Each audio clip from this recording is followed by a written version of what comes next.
Assalamualaikum warahmatullahi wabarakatuh. Nama saya Cindy Monica, NIM saya 2033061131. Apa kabar adik-adik? Semoga semuanya dalam keadaan sehat ya. Tetap semangat ya adik-adik, meskipun pembelajaran yang kita lakukan secara daring.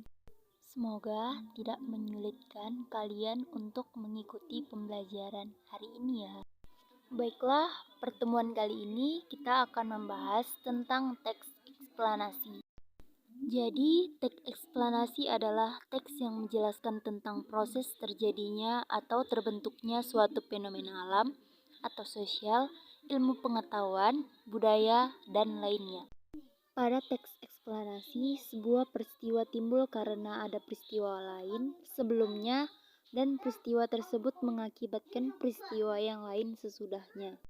Selanjutnya, tujuan. Jadi tujuannya itu yang pertama menjelaskan fenomena yang terjadi. Teks eksplanasi bertujuan untuk menginformasikan suatu peristiwa aktual kepada semua orang. Biasanya, teks jenis ini dipakai pada teks berita yang dibacakan ataupun dalam media cetak. Untuk fenomena sosial, teks ini sangat memberikan gambaran secara lengkap hingga pembaca tahu harus melakukan apa.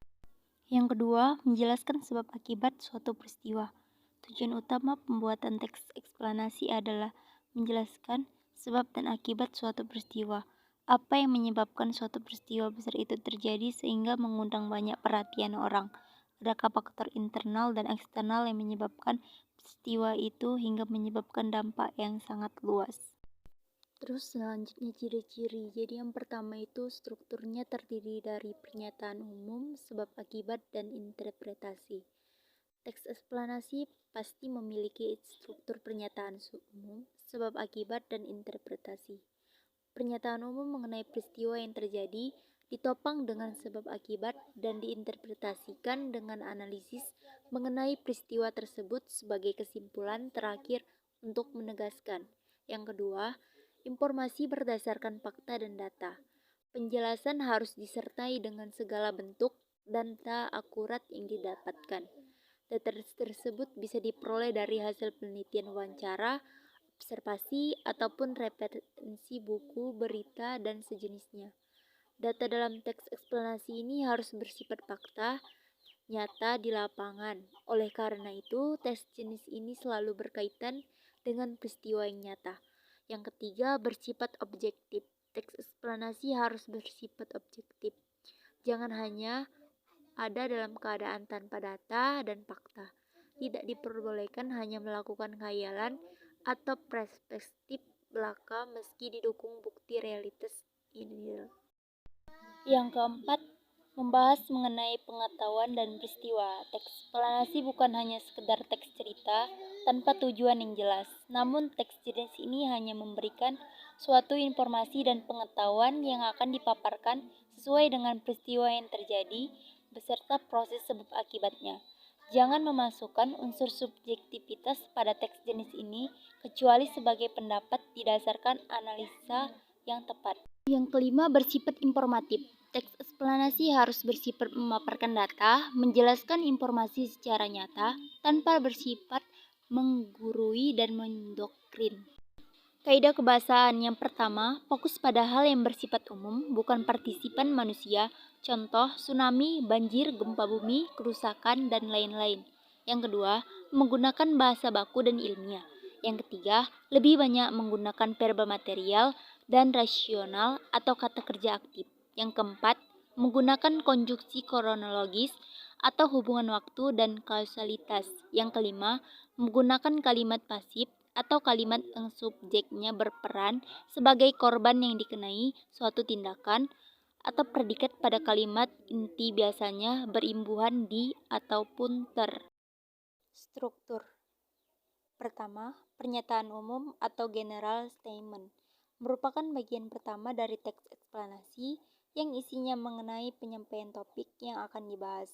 Bagian ini berisi gambaran mengenai apa dan mengapa fenomena tersebut bisa terjadi.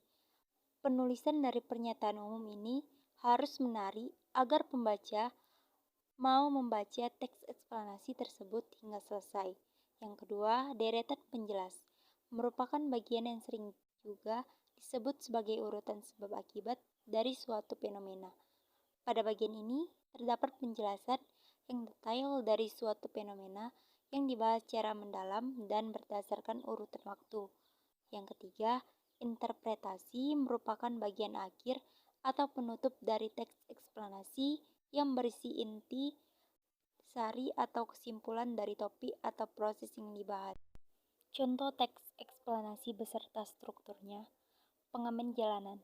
Pernyataan umum. Semakin menjamurnya pengamen jalanan saat ini, terutama di kota-kota besar, seolah menimbulkan masalah tersendiri.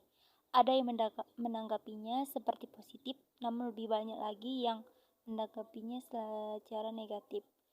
Pengamen jalanan adalah penari, penyanyi, atau pemain musik yang mengadakan pertunjukan di jalanan dengan cara berpindah-pindah dari satu kendaraan ke kendaraan lain.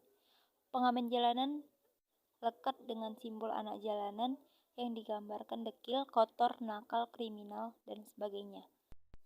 Urutan sebab akibat.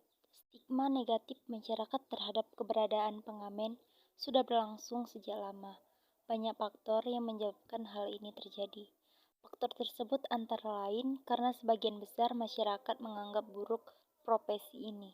Masyarakat berasumsi bahwa semua pengamen jalanan tidak berpendidikan dan akrab dengan dunia hitam kriminal, dan masih banyak lainnya. Faktor-faktor di atas hanya segelintir dari beragam alasan yang muncul di masyarakat terkait tanggapan negatif mereka terhadap pengamen jalanan. Interpretasi. Menanggapi keberadaan pengamen jalanan haruslah dilihat dari dua sisi. Pola penyelesaian masalah ini harus dilakukan di seluruh lapisan masyarakat.